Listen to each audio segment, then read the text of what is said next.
Olá, boa noite. E aí, mãe, tudo bem? Ok, a primeira a entrar, hein? Fala, Léo. Anthony. Bem-vindo, Anthony. Paula. Bacana. Fala, Diogo. Boa noite aí, Wagner. Paulinha. De onde que é essa galera que tá chegando aí? Vai colocando aí pra gente saber de onde que vem o pessoal. Enquanto a gente aguarda nosso convidado super especial de hoje. Hoje a live é com o Dr. Paulo Musi, renomadíssimo.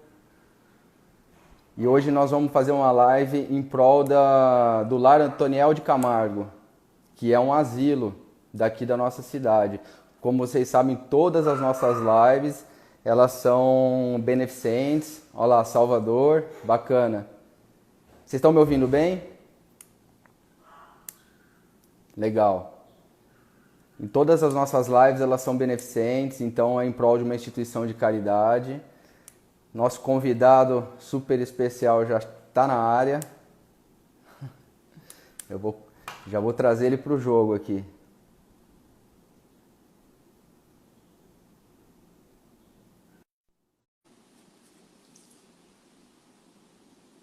Olá, Ingrid, quanto tempo? Fala, Paulo Musi, tudo bem, amigo? Graças a Deus, Carlinhos. Tá bonito, Tudo. tá secão, hein? Ô, louco, não fala isso, só tirei a barba. Só tô mais limpinho, só. Ô, se tirar a barba seca, eu vou tirar o meu bigode, bicho. Ô, louco, você tá de bigodinha, né? Agora que eu tô vendo. Roberto falou, você tá parecendo um despachante. Eu falei, mas eu sou um despachante foda. Fala em Roberta, ô, dona Aline, Aline, minha esposa, que está assistindo a live, se você puder colocar o tema da live aí e a instituição que nós vamos ajudar, eu vou fixar. Me ajuda aí, meu amor. Então, a gente falei da instituição porque a gente tá nessa série de lives, né? Aliás, gostaria de agradecer imensamente, né, de coração, você ter aceitado o nosso convite. Bom, você sabe o tanto que eu gosto de você e admiro o seu trabalho, mas mais do que isso, admiro você como pessoa. Então, é um prazerzaço poder trocar essa ideia com você e a gente poder levar você, né, principalmente levar o conteúdo pessoal. De longa data já, né, Carlinhos? A amizade Sim, nossa tem uns anos aí, né? sim. Desde 2016 ou 15, quando você sentou comigo lá na IRSA, você lembra disso? Sim, senhor. Sim, Foi senhor. desde aquela época.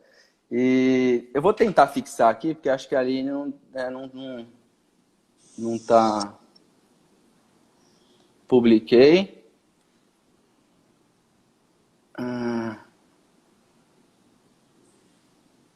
Pronto, deu certo. Tema da nossa live.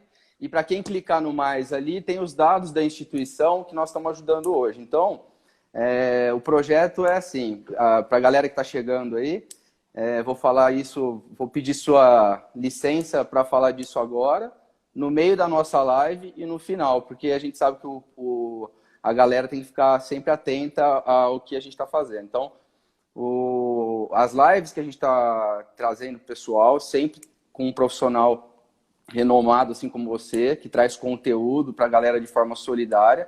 E nesse momento, nós estamos também pedindo para que, de forma solidária, eles possam ajudar o quanto puder. É um momento que está todo mundo precisando. No caso, a instituição de hoje é um asilo.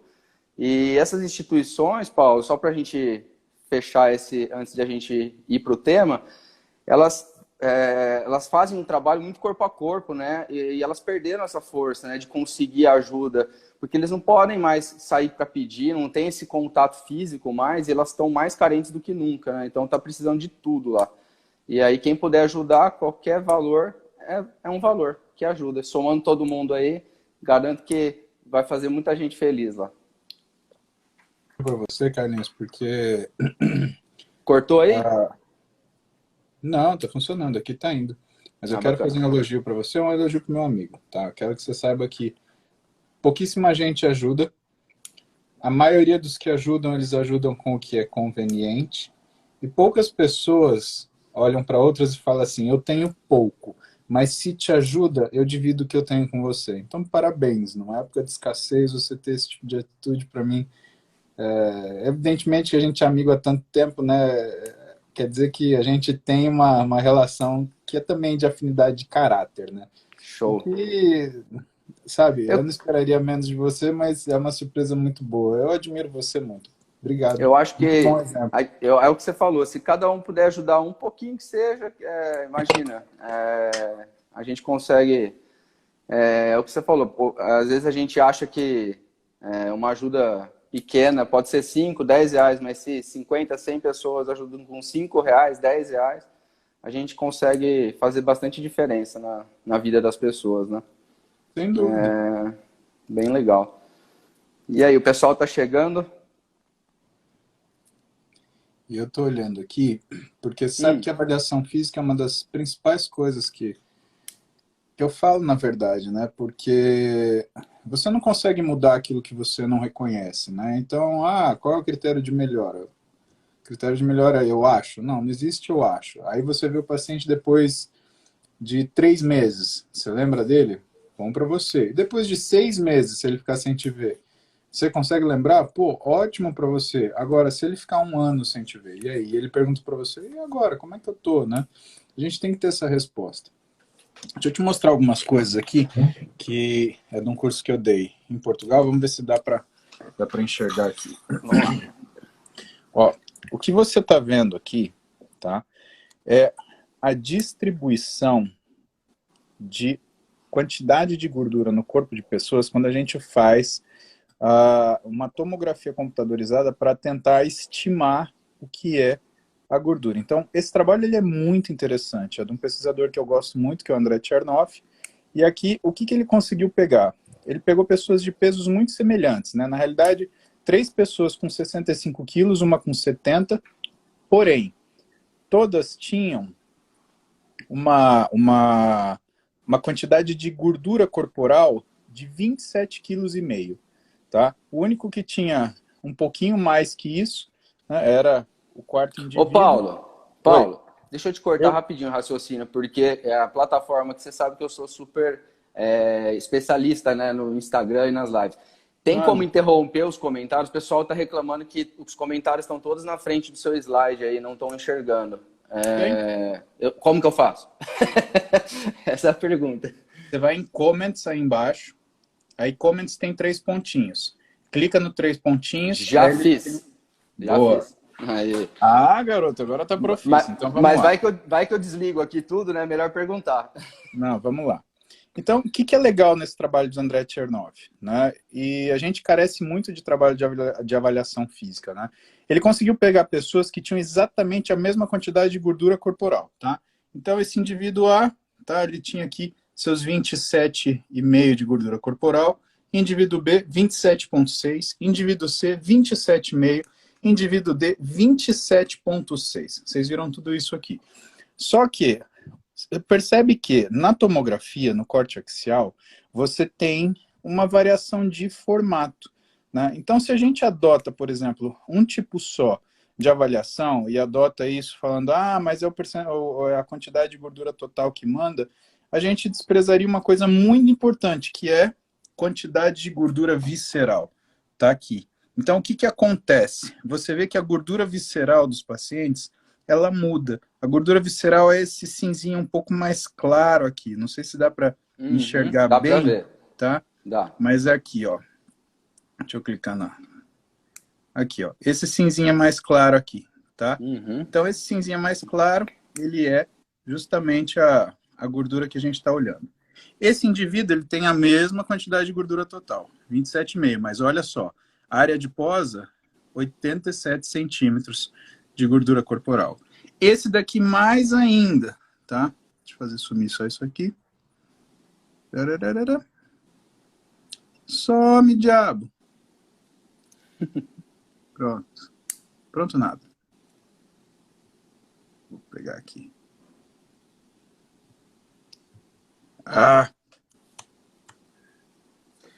E o último, 130 centímetros de gordura visceral. Olha a quantidade de massa branca que a gente vê, né? E você vê, Uhum. existe uma relação de inversão, né? Quanto menos gordura subcutânea, mais gordura visceral, né? E esse é um padrão que existe justamente porque é um tipo de distribuição que é muito característica de homem, né? Por que o homem ele tem mais gordura visceral? É uma gordura mais androgênica. E por que você tem que saber isso? Porque hoje a gente tem, por exemplo, uma quantidade, vou te falar uma utilização, tá? A gente tem uma quantidade muito grande de mulheres usando androgênios. Ou que está fazendo reposição de testosterona, porque tem suas indicações, ou que está usando o chip da beleza. Aí o que acontece? Elas mudam esse padrão de deposição de gordura. Ele deixa de ser estrogênico, ou seja, ficar debaixo da pele, para ser um padrão androgênico que guarda dentro das vísceras. E o que você observa? É uma mulher que realmente você consegue ver que ela está mais seca, a pele está mais fina, mas ela está com aquele abdômen mais bojudo, ela está mais quadrada, ou então ela está com aquele estômago mais alto. Vocês já viram isso? Vocês falam, Aham. fulana está com o estômago mais alto, aquela barriga mais pontuda. Então, isso é uma das coisas que importa para a gente quando a gente vai fazer avaliação física. E avaliação física, ó, a gente tem alguns métodos, que são os métodos, né, que a gente usa com mais frequência. Então, a gente tem o DEXA, a gente tem o BodyPod, a gente tem a bioimpedância, a gente tem as dobras cutâneas e a gente tem o ultrassom, né? E o que você tem que saber sobre eles? Porque isso, na realidade, você tem uma disputa entre os métodos indiretos e os métodos duplamente indiretos, né? O que é ser um método indireto? É um método que, através de uma técnica, ele avalia a densidade daquele corpo. Então, o DEXA, ele faz o quê? Ele manda raio-x de acordo com o que absorve, ele te oferece um dado de percentual de gordura. O BodyPod é muito parecido com a pesagem hidrostática, né? Então, o que acontece é que você está vendo por densidade o que é aquele corpo representa. Então, vocês estão vendo dentro do BodyPod, por exemplo, tem um cilindro, né? Esse cilindro aqui. Esse cilindro é o calibrador dele. E aí sobram os métodos duplamente indiretos. O que são os métodos duplamente indiretos? São os métodos que fazem com que você, através de medições sucessivas, mais o ajuste de um algoritmo, você consiga ter uma avaliação de quanto tem gordura naquele corpo, naquela pessoa. Ah, mas Eu seria... posso fazer um insert aí?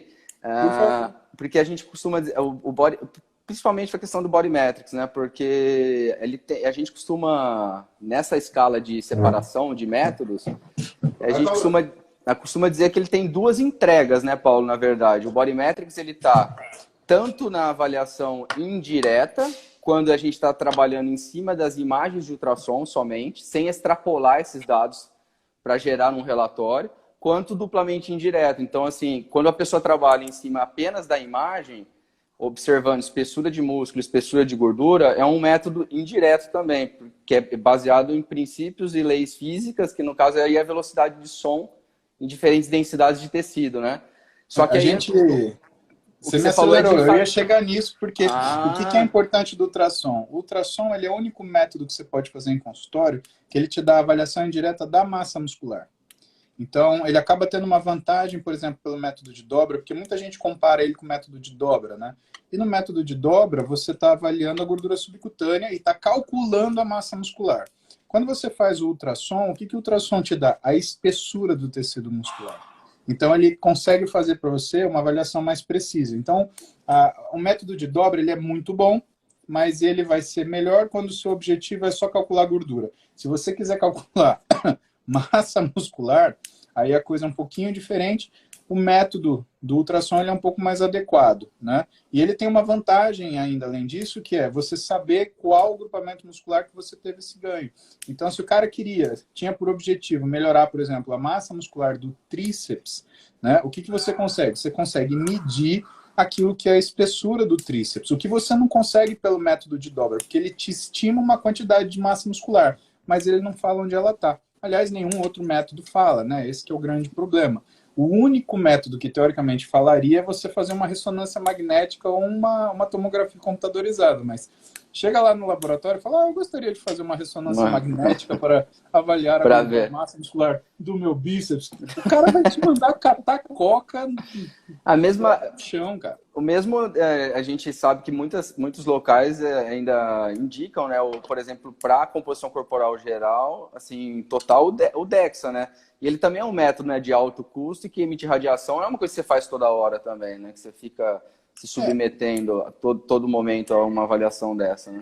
na verdade, da radiação, para você fazer um exame, Carlinhos, é o semelhante a você pegar um voo de 1 hora. Né? Então, a radiação não é o que me preocupa. O que me preocupa? Uma vez que você fez numa máquina, você tem que fazer sempre na mesma máquina, porque mudam-se as calibrações. Tá? Isso eu já não Então, sabia. você não consegue comparar de máquina para máquina. Esse aí é ruim. Então, eu tenho paciente que tem osteoporose, por exemplo. Eu preciso saber que laboratório ela fez e que máquina ela fez. Tanto que quando você vê um exame de DEXA para um paciente que tem osteoporose, né, eu não sei se você teve esse tipo de paciente quando você trabalhava com aluno, mas Uhum. ele tem lá máquina tal, né, unidade tal, tem isso definido. Por quê? Se você trocar de máquina, você invalida o exame. A variação de massa óssea é muito sutil. Mais que isso, uma máquina ela tem que estar sempre calibrada. Tá? E a Isso gente na está no prática Brasil. acontece? É. Cara, nos grandes laboratórios, sim, tá? Mas o Brasil é complicado, né? Você, às vezes, tem os caras que têm o poder de compra, mas eles não conseguem fazer a manutenção. E para você ter uma ideia, o quanto é variável a questão do DEXA, né? Porque como é um aparelho de baixa emissão de radiação, se você mudar o aparelho do lugar da sala que ele está, já dá erro no exame. Essa, Então, se um dia o seu Bernardino, que é o rapaz que faz a limpeza da sala, eu vou tirar essa máquina daqui, eu vou pôr ali no canto. Cara, muda. Tem que fazer uma nova calibração e ajustar, porque o tijolo da parede, né, ele é rico em estronço tem radiação, dependendo da proximidade que você está, onde você está, isso interfere no exame. Então, ele é um exame que tem muito fator de erro, né? Para a gente em osteoporose é um pesadelo, porque quando a gente pega, por exemplo, um exame, não é uma coisa que você simplesmente bate o olho no gráfico e fala, tá no verdinho, então tá osteocompetente, né? Não é assim. A primeira coisa que você tem que fazer é ver se esse exame é validado. Então você tem que saber olhar na foto do exame. Você tem que ver se tem as costelas flutuantes, você tem que ver se está aparecendo a crista ilíaca, né? Quando a gente está usando a lombar. Você tem que ver se o cara desprezou a vértebra que tinha o maior valor. Você tem que saber se esse cara ele não tem um sinal que ele estava usando, por exemplo, a calça, porque o botão da calça aumenta e altera a densidade do exame. Então você tem muito fator de erro. É mais complicado ainda quando você vai avaliar o fêmur, porque o quadrado que você vai olhar, ele não pode adicionar trocânter, você tem que ver embaixo até o trocânter menor, você tem que ver a articulação inteira, você não pode deformar o lugar que você vai medir. Né? Então você tem ele é muito condicional, né? Ele é muito, quando ele é feito de forma precisa, ele é um ótimo exame. Agora, o problema é que poucas pessoas elas olham para o exame no intuito de validá-lo, de falar assim, não, esse exame valeu. Por que eu estou te dizendo isso? Porque é comum, né? No consultório eu pego no exame mal feito, eu pego a coluna não está centralizada, não está aparecendo a costela flutuante, não está aparecendo a crista ilíaca. Então não dá para você comparar nada com nada. Né? aliás, um negócio interessante que você falou, que a gente estava até discutindo essa semana, numa outra live com um profissional da área de treinamento, com relação à avaliação, né? Você falou assim, quando eu pego o exame e às vezes você está avaliando que não foi bem feito, enfim, mas como existem uma série de profissionais que, assim, o primeiro ponto que a gente deveria, todos os profissionais, avaliar para prescrever, né? Então, Uhum. assim, não indo só no âmbito da composição corporal, mas na parte de capacidade física, enfim, a gente Sim. avalia para prescrever. Mas como existem profissionais que, além de não questionar, como você falou, como foi feito, mas como não usam a avaliação, né? Eles são capazes de fazer a avaliação e aí não usam para nada mais, só fazem a avaliação e depois põe na gaveta, não serve para nada aquilo lá. Então, assim, é algo que acontece muito na prática, né? Uma dificuldade deles conseguirem, ou é uma cultura de não usar mesmo, ou uma dificuldade de pegar aquele dado e utilizar mesmo, né? No caso da equipe, que nem a gente está falando, a equipe multidisciplinar, né? como utilizar essas informações ao favor da equipe toda, né, como um todo. Mas essa é a diferença, Carlinhos, de você dar a informação para o indivíduo, de você treinar o indivíduo. Eu acho que a gente tem uma falha no sistema de ensino, que é meio sistêmica, que é o meio de ensino tradicional, ele virou uma área de formação, mas de fornecimento de informação, tá? O sujeito, ele sai bem informado da faculdade, tá bom? Então, se eu ou você, a gente for disputar com um cara que acabou de sair da faculdade hoje, provavelmente a gente vai perder, tá? Se é um cara estudioso. Agora, se a gente for disputar no que é a aplicabilidade, na capacidade de atender e transformar isso em resultado, aí não vai ter nenhuma comparação. Por que eu te digo isso com segurança? Porque veio um problema de deteriorização dos sistemas de ensino, onde você dá a informação, mas você não dá a aplicabilidade. Quer ver uma coisa simples que pouca gente faz e que muda completamente o que é o tipo de avaliação que você faz? Então, é esse tipo de conhecimento aqui, ó. Então, o que a gente tem aqui? A gente tem 4 formatos da silhueta feminina, tá? 5 formatos da silhueta feminina que são descritos, né? Você tem o triângulo de ponta cabeça, você tem o triângulo de base embaixo, você tem o formato retangular, você tem o formato em 8, ou ampulheta, e você tem o formato oval, tá? Então, quando você avalia mulheres de formas diferentes, o que você tem que determinar? Você tem que determinar o que é o pior lugar dessa mulher, por exemplo, reservar gordura. Por isso que a avaliação quantitativa ela não te resolve problema nenhum quando você vai tratar do que é a forma física de uma pessoa. Você tem que ter uma avaliação qualitativa, tá? Vou te dar um exemplo. Não é incomum de mulheres que têm esse formato físico, que é o formato triângulo de cabeça para baixo, tá? Ou de base para baixo, né? Que é o formato da mulher brasileira, né? Ela se sentir, eu tô gorda. Aí você pergunta, mas por quê? É porque eu sinto o meu quadril. A pessoa, ela nunca se olhou o suficiente para ela entender que aquele é um formato muito bonito. E o que ela quer? Perder peso com velocidade. Ela expolia e ela transita do formato de triângulo de base para baixo para o formato retangular. E o que acontece automaticamente? Ela está com peso baixo, mas ela olha para o espelho e fala assim, nossa, mas parece que o meu físico não está tão bonito, meu marido ele está falando que eu estou magra demais, que eu estou estranha.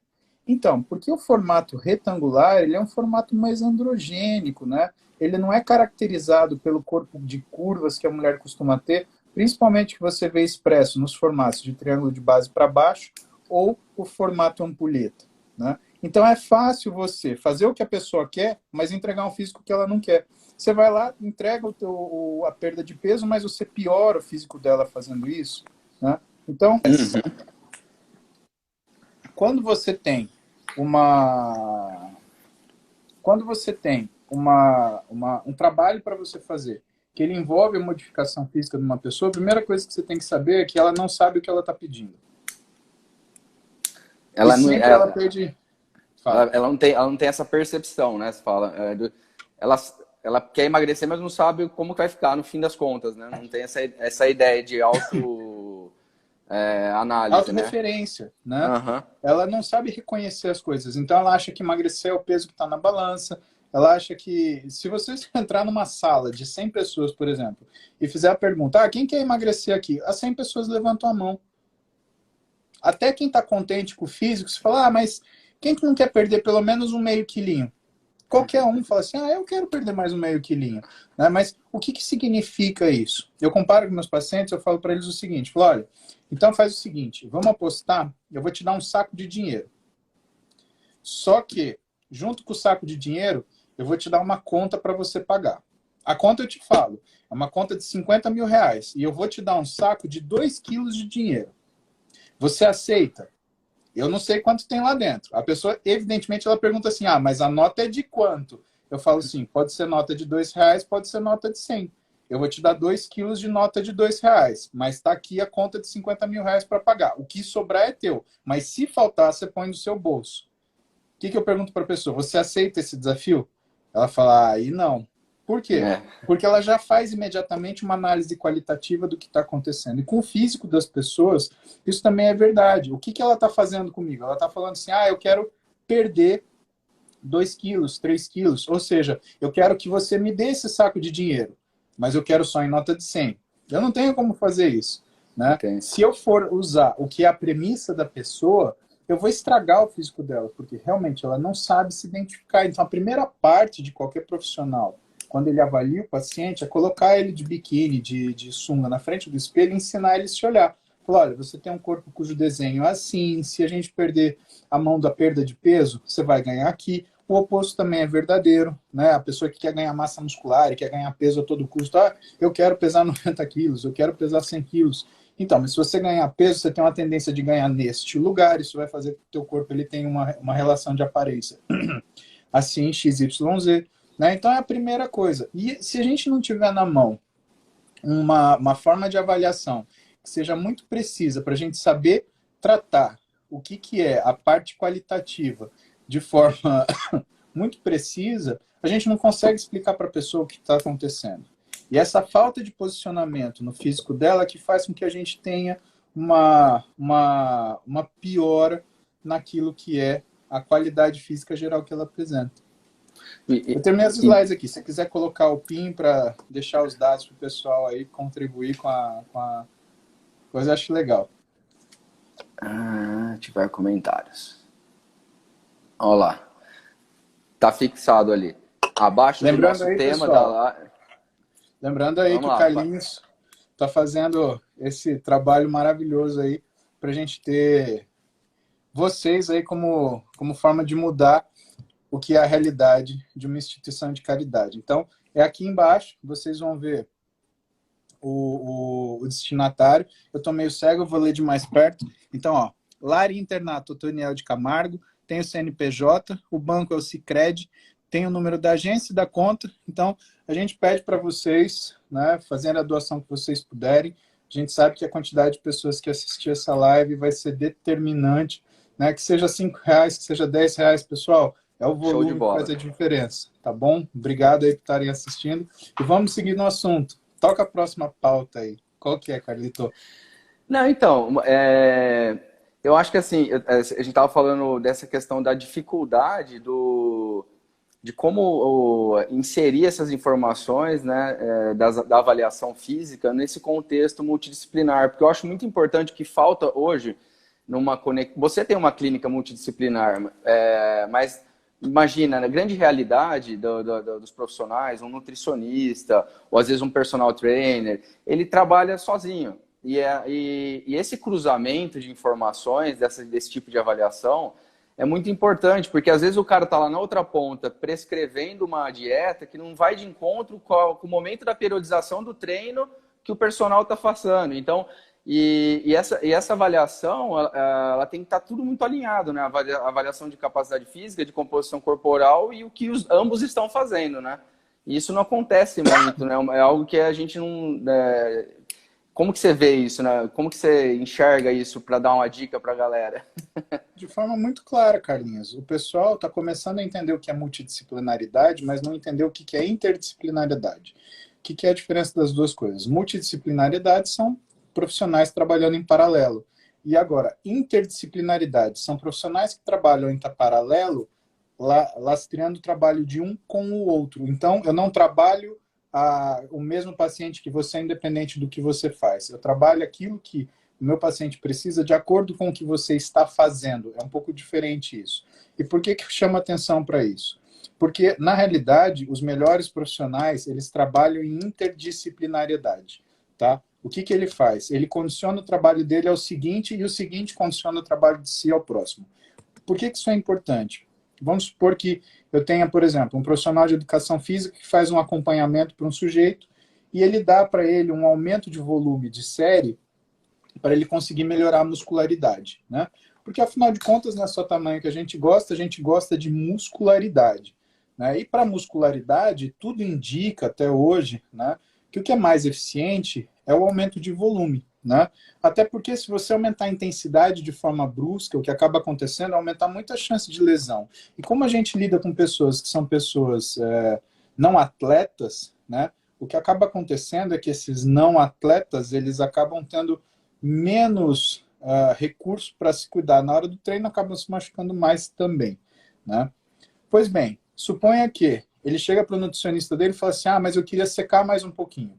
Então, na vigência de um aumento de volume de treino, o nutricionista vai lá e diminui a quantidade de calórica. O que, que vai acontecer? Ele vai piorar a muscularidade, ele vai aumentar a ureia, vai aumentar a degradação muscular, ele vai aumentar o que é o consumo de músculo sem possibilidade de fazer recuperação, né? Não sei se na graduação, eu acho que você deve ter tido em bioquímica uma coisa chamada NPCal, que é quantas calorias você dá para conseguir fazer um aporte de proteína que seja fixado, né? Porque o importante não é o que você absorve, é o que você fixa no seu organismo, né? E o problema é que se você mantiver a quantidade de proteína e não der caloria para ela ser fixada, ela não fica, ela vai embora. Você faz o xixi mais caro do mundo, né? Porque você joga fora tudo em forma de ureia, né? A interdisciplinaridade é o que resolve isso, é o que faz o profissional de educação física trabalhar com a nutrição. Eu percebo que ou tem existido uma movimentação para melhorar isso, né? Eu vejo nutricionistas e profissionais de educação física participando de simpósios de nutrição e treinamento, assim como nutricionistas participando de simpósios de treinamento, profissionais de educação física participando de simpósios de nutrição. Por que eu acho importante isso? Eu acho isso importante porque se você não sabe entender o que teu colega está fazendo, como que você vai tomar uma decisão? Então, um profissional de educação física que está atendendo um paciente, por exemplo, com 23% de gordura, ele sabe que ele não vai conseguir fazer uma melhora dessa muscularidade tão rápido. E que o ideal é ele trabalhar um pouco mais metabolicamente para fazer com que esse sujeito ele tenha condição de emagrecer com mais eficiência. Então, ele não vai dar um aumento de volume absurdo que impeça desse sujeito se recuperar e, portanto, ele tem que entender como que funciona nessa dieta, quanto que esse sujeito está recebendo de proteína por peso corporal, quanto que ele está de caloria no total, para ele falar, putz, então acho que eu consigo fazer um treino aqui com umas 30, 25 séries, vamos tentar, vou ver como é que esse cara vai se recuperar. Aí, dependendo do que ele se recuperar, eu aumento um dia de repouso, ou então eu mantenho todo dia o treino, e ele vai periodizando, não conforme aquilo que é a programação do BOMPA de 1970 e coisa, mas ele vai periodizando como aquele paciente especificamente está precisando. Sim. Do ponto de vista do nutricionista, se ele tiver um cara, por exemplo, com 11% de gordura, ele vai querer emagrecer mais esse cara? Então, na hora ele pega o treino, vai falar assim, pô, esse cara ele tá treinando uma média de 40 séries por treino. Pô, 40 séries por treino é muito treino. Eu acho que o treinador ele vai querer subir isso daqui. Liga pro treinador. Ô, fulano, tá bom? É o nutricionista o treino dele, ele quer melhorar a muscularidade. Ah, você vai aumentar para 45, 50 séries por treino? Ah, então tá, beleza, então obrigado. Vai sentar e vai olhar quanto que é a necessidade calórica desse cara para fazer 50 séries por treino. Vou prescrever para isso.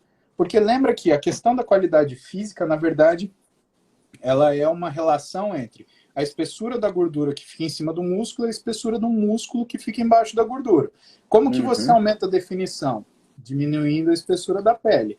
Só que se você diminuir a espessura do músculo junto, o que vai acontecer?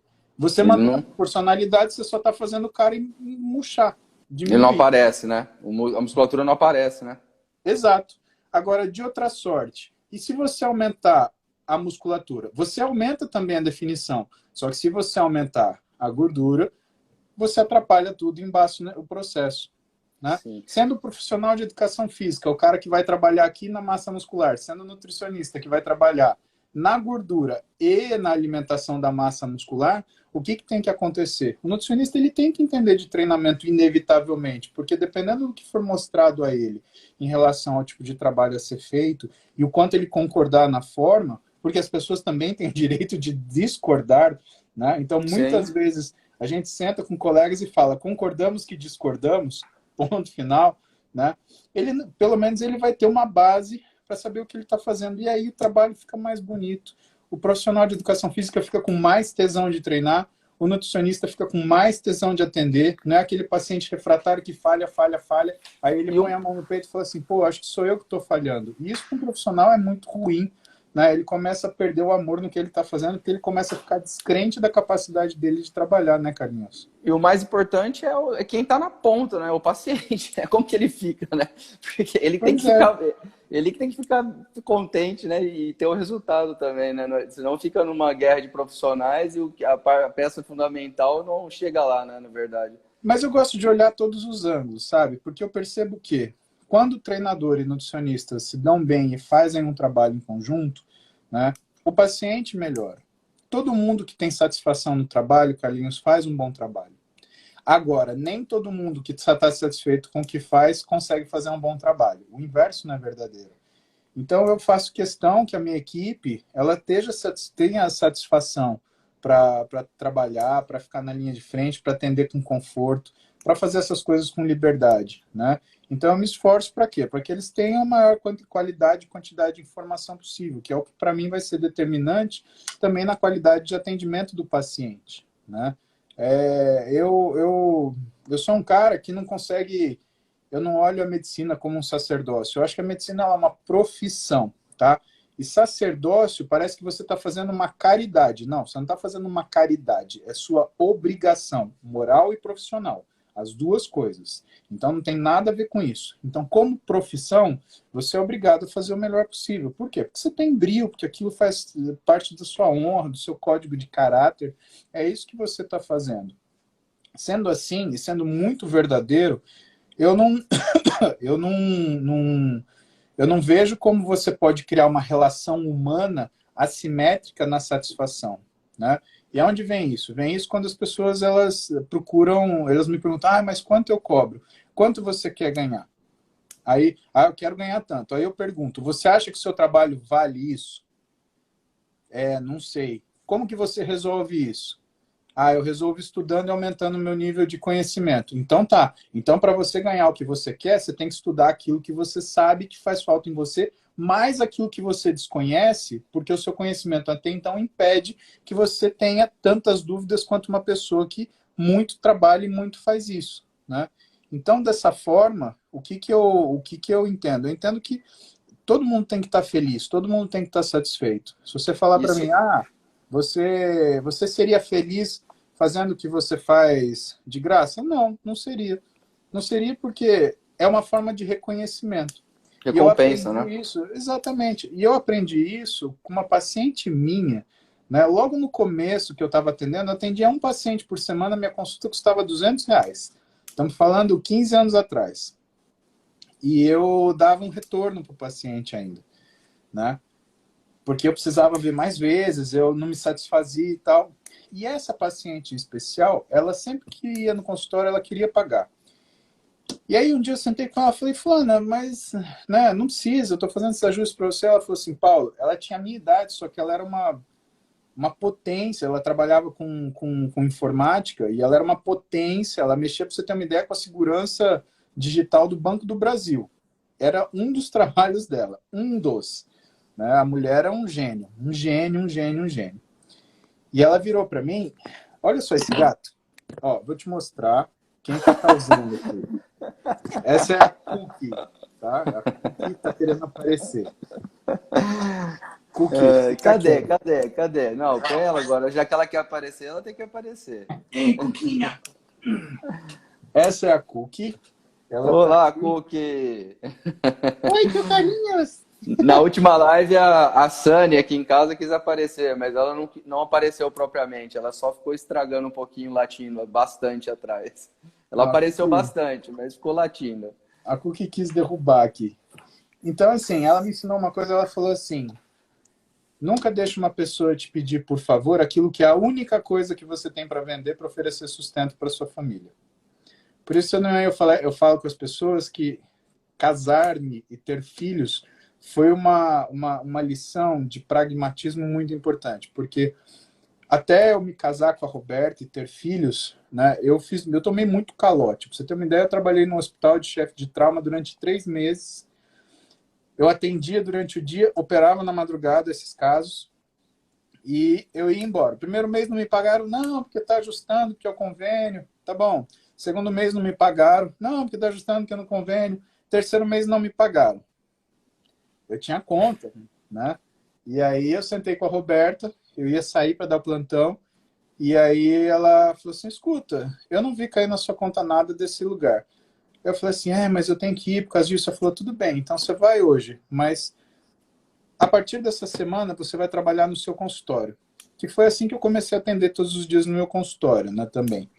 E aí eu tinha medo, porque eu achava que não ia ter consulta marcada no meu consultório, eu ia abrir mão do dinheiro desse hospital que eu era chefe de plantão.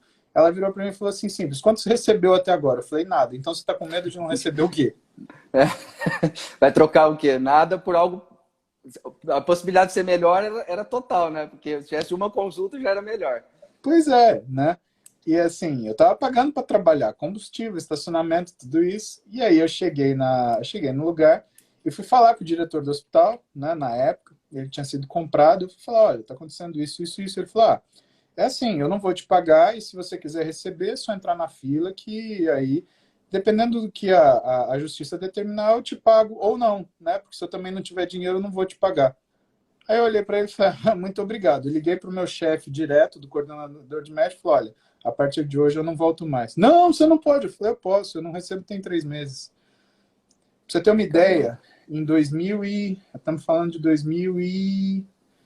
Acho que 2007, 2008. Não, 2008. Eu tinha R$ 70 mil para receber dos caras. Quanto será que isso é Imagina. hoje, 10 anos depois? Então, Uma boa grana. esse era um dinheiro foda, né? Era É, complicado. Pra você ter uma ideia, nessa época, eu tinha acabado de sair do apartamento que eu morava, que era do lado da faculdade. Meu aluguel era R$ 500. A imagina. gasolina custava, acho que 2 conto, R$ 2 a gasolina. É, Então, cara, é assim, você seria esperou muito. bastante até, né? Você esperou 3 meses. Se você não tem uma esposa, se você não tem filho, alguém que chega em casa e te cobra segurança, cara, Carlinhos, você faz isso. E a gente, como médico, faz isso. Você não tem tempo para saber quem te pagou. E eu tomei muito calote na minha vida, né? Até eu descobri que não dá para você fazer uma coisa boa sem conforto, né? Eu chegar para atender com sono, cansado, não conseguir prestar atenção no paciente, não faz o menor sentido. Então eu tinha que me Sim. resolver para falar isso. Eu acho que esse também, né, não é o que a gente estava falando, né, que era avaliação física, mas eu acho que é importante falar isso para as pessoas, né? Prima pela qualidade. Se a qualidade do serviço que você oferece, né, ela vale o que você quer receber, cobre. Ah, mas aí eu vou atender pouca gente. Atenda pouca gente, atenda bem. Eu comecei atendendo um paciente por semana. Foi assim que eu É, e que comecei. é só assim que a pessoa vai escalar, né, depois, né? Ela vai conseguir que essa uma pessoa indique e traga mais um. E se você atender bem dois, vão ser quatro. E é assim que você consegue fazer o seu nome e construir, né, uma história, né? O Porque hoje as pessoal tem pessoas... uma... Fala. Hoje tem algo muito maluco acontecendo, né? Você falou muito das pessoas se especializarem, de estudarem e saber o valor delas, porque elas construíram isso. Hoje, a gente tem um contraponto muito grande por conta das redes sociais, que destoa um pouco do que as pessoas têm de qualidade com o que elas têm, às vezes, de seguidores, etc. E as pessoas, às vezes, querem cobrar pelos seguidores, mas não pelo que ela construiu. É óbvio que aí a gente tem exemplos que são como o seu, que você tem a qualidade, por isso você teve os seguidores, porque Exatamente. seu trabalho foi em primeiro lugar, você construiu com o trabalho a admiração e o respeito das pessoas. Mas hoje existe, né, algo meio sombrio aí nesse meio, né? E as pessoas não Porque, entendem muito isso. porque o mundo ele está em constante transformação social, né? A sociedade evolui para coisas muito rapidamente, né? Eu confesso para você que eu tenho uma cabeça de 20 anos atrás e tenho extrema dificuldade de entender certas coisas que acontecem hoje. Agora, o que você lembrou, que até te agradeço, né? Mas é isso. Eu tenho 15 mil pacientes hoje, não é porque eu tenho Instagram de 1 milhão. É o É porque contrário. Eu tenho Instagram de 1 milhão porque tenho 15 mil pessoas. Tem médico que tem 30 anos de consultório e tem o que eu tenho. Tem hospital que paciente que faz atividade física tem 8 mil prontuários. Então, eu, como clínica, eu sou maior em atender praticantes de atividade física de performance do que muitos hospitais, inclusive um que é extremamente direcionado para isso. Né? E é uma coisa que é o que você olha e fala, puta, o fruto do meu trabalho ele é uma semente do bem, né? Ele é uma coisa que reverberou. Por isso que eu também ofereço informação, porque Carlinhos, quanto melhores os profissionais da nossa área, aí entra tudo, né? melhora a profissão como um todo, né? Todo mundo, o mercado melhora, né? As pessoas. Exatamente. Se você piorar o seu colega, você deteriora a sua profissão. Tá? Essa é a única verdade absoluta que existe. Não deteriore seu colega, não piore sua produção, sua profissão. Você não precisa denegrir ninguém para você subir. Aliás, se você subir assim, saiba que vai ter gente te esperando para te dar chinelada. Porque aí você é um cara que quanto mais alto, mais frágil fica. Né? Exato. Quem está mais alto é mais propenso a cair. Então, eu vejo médico falando mal de médico, eu vejo profissional de educação física falando mal de profissional de educação física, nutricionista. Cara, não faça isso, isso é feio de ver. E além de ser feio de ver, é uma coisa que piora a profissão, aí fica todo mundo achando que todo mundo é picareta. Né? Eu não sei que ilusão que essa pessoa tem, que ela fala, não, todo mundo é picareta, só eu sou honesto. Ah, então beleza, você nasceu com a estrela no cu, né? Só se for. É o boi do cu branco. Agora, porra, que porra é essa? Né? Então, até a credibilidade da pessoa diminui. Né? O cara, eu ficaria com medo. Esse cara fala mal de todo mundo. Se eu passar nele, ele vai falar mal de mim também. Tá vendo aquele paciente ranheta, rabugento? É um gordo safado. Porra. Faz menor sentido. Sabe o que eu queria te perguntar? Pode falar. Deixa eu te sugerir uma brincadeira. Abre as questões, vamos ver o que o pessoal tem pergunta nas questões. Vamos. Acho que é legal pra gente... Vamos fazer. E eu queria fazer uma de primeiro já, antes de você pegar da galera aqui.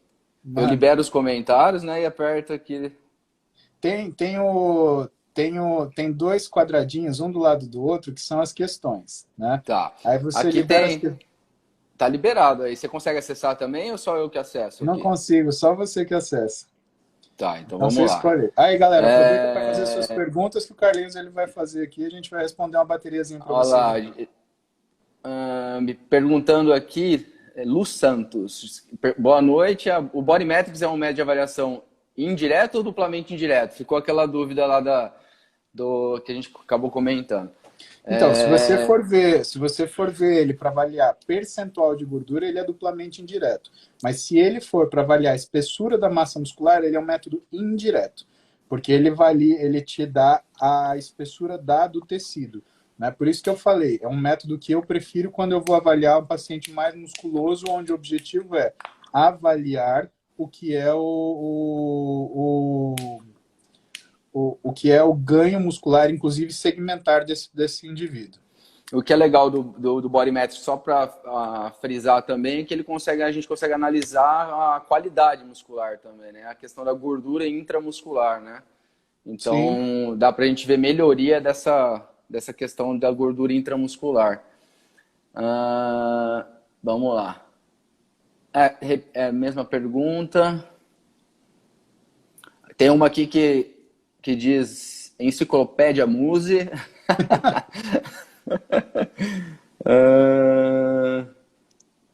DEXA ou ultrassom para avaliar gordura visceral e subcutânea, qual é o melhor? Olha, para avaliar gordura visceral, o que eu mais gosto, na verdade, e quando eu tenho um paciente que tem necessidade disso, né? Eu tenho um paciente, vou te dar um exemplo. Eu tenho alguns pacientes que fazem reabilitação cardiovascular. Então, o cara sofreu um infarto, ele está sem massa muscular, ele precisa voltar a treinar. Né? E eu, como ortopedista e médico do esporte, eu vou orientar como essa coisa funciona. Né? E eu gosto de ter esse parâmetro, porque é um paciente de alto risco. Normalmente, ele tem um aumento muito grande da gordura visceral e epigástrica.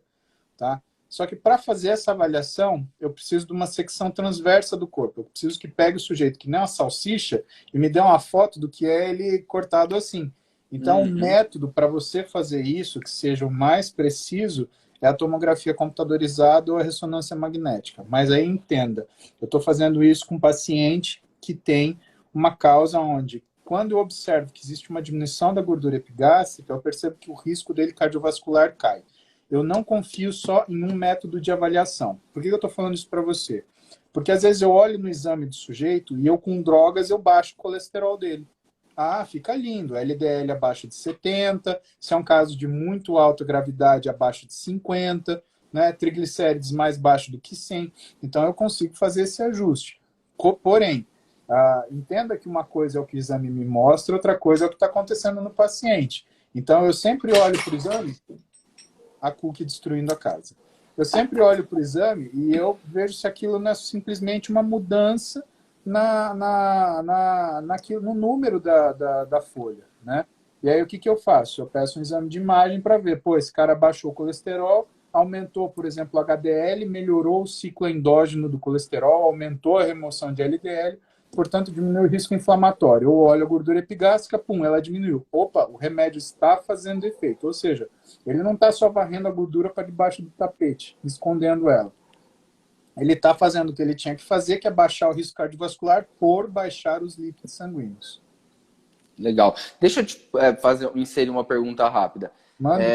Qual que você acha que vai ser a necessidade, qual que é a sua opinião nesse caso agora, das pessoas, seja os pacientes que não tiveram acesso ao nutricionista ou ao educador físico, ou quem for, desse período de quarentena, como que você enxerga a necessidade das pessoas que nós, né, todos vamos sair desse período em ser avaliados de forma geral, porque muitas coisas aconteceram com o nosso corpo nesse período. As perdas foram, para algumas, inclusive para atletas de alto rendimento, todos tiveram perdas, né? Você acha que é uma coisa interessante a se fazer?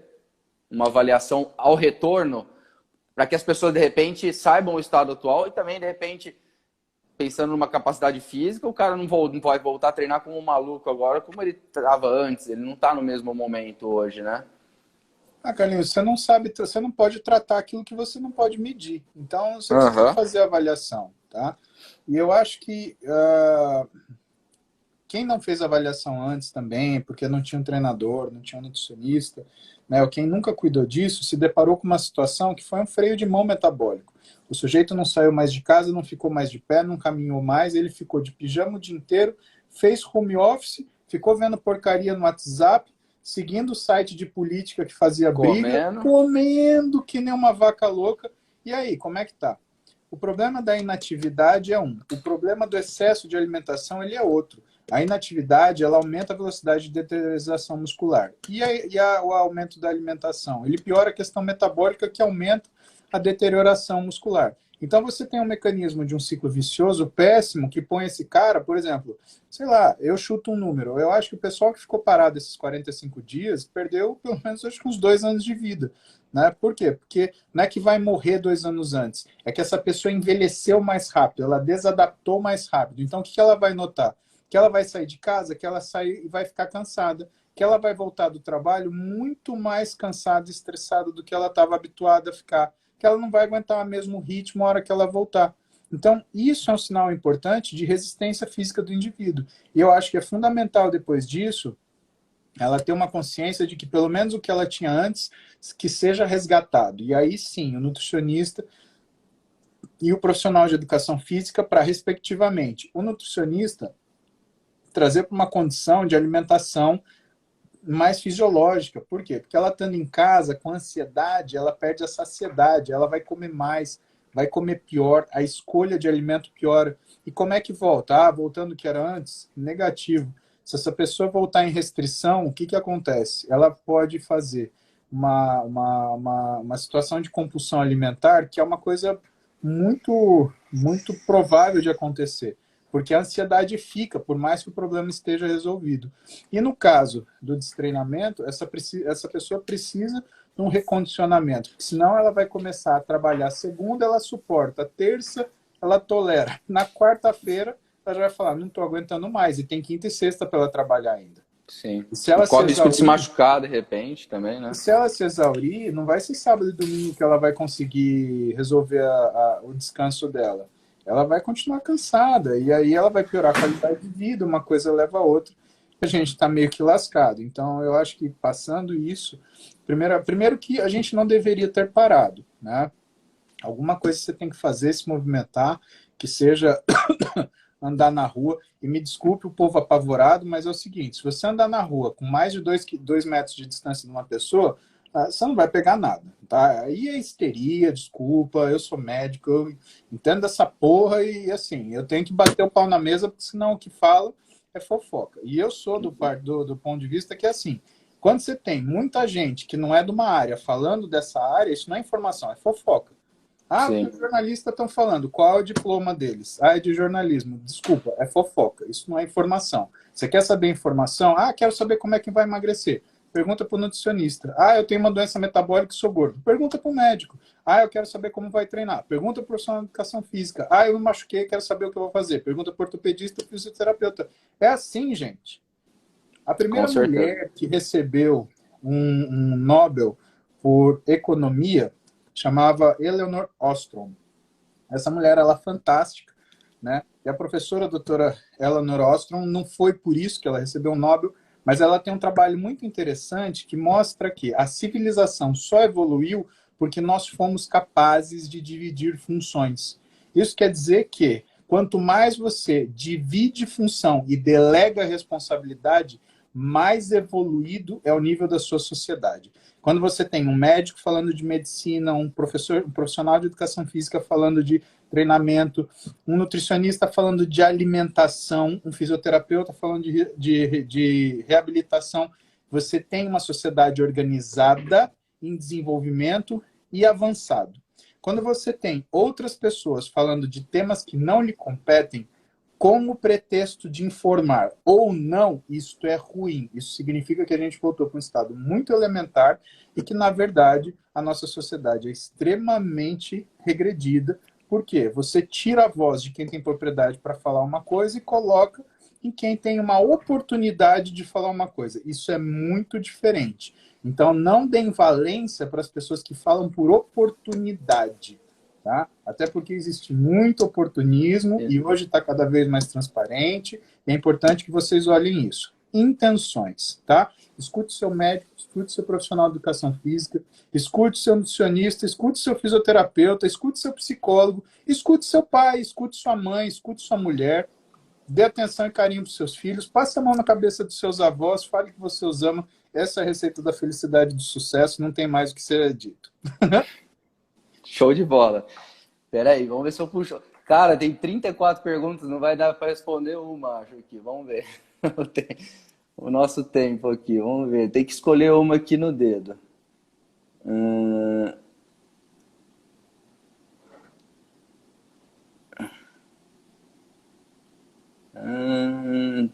Estão perguntando do CREF aqui, o que está acontecendo? Termogênicos são mais eficazes? Não. Boa noite. Tá, os atletas gostam de acompanhar. Atletas têm que acompanhar avaliações com qual frequência? Tem pergunta aqui, eles escreveram uns livros aqui. Bioimpedância é uma maneira precisa de medir gordura? Tem bastante pergunta aqui, Paulo, mas tem 2 minutos para a gente aqui encerrar o tempo aqui que vão nos derrubar. Eu acho que nós vamos ter que marcar outro dia. A gente marca outro dia. Então vamos aproveitar esses 2 minutos para a gente falar da instituição que você está querendo ajudar, que eu acho que é mais importante. Vamos ativar os comentários aqui, ó. Então, então lá, ali pessoal, tá fixado ali. Internato Toniel de Camargo, tá aí o CNPJ, Banco Sicredi, conta e agência, ajudem, tá? Isso é importante para eles, é importante para sua alma, isso vai te fazer bem e saiba, tá? Como a gente tem um volume de gente, a live tá bombada. Parabéns, professor Carlinhos, o senhor é um excelente comunicador. Parabéns para você. Tá? Imagina, se tem 500 pessoas assistindo nesse momento, pessoal, vocês doarem R$10 cada um, que é o preço de uma Coca-Cola agora na crise que vai virar, vocês conseguem levantar R$5.000, isso daí é o almoço e janta de um monte de gente por um bom período. Então pensa. Faz muita diferença. Estão precisando de tudo lá, de fralda geriátrica, é um asilo, né? Então nessa fase falta de tudo, né? Então não é só...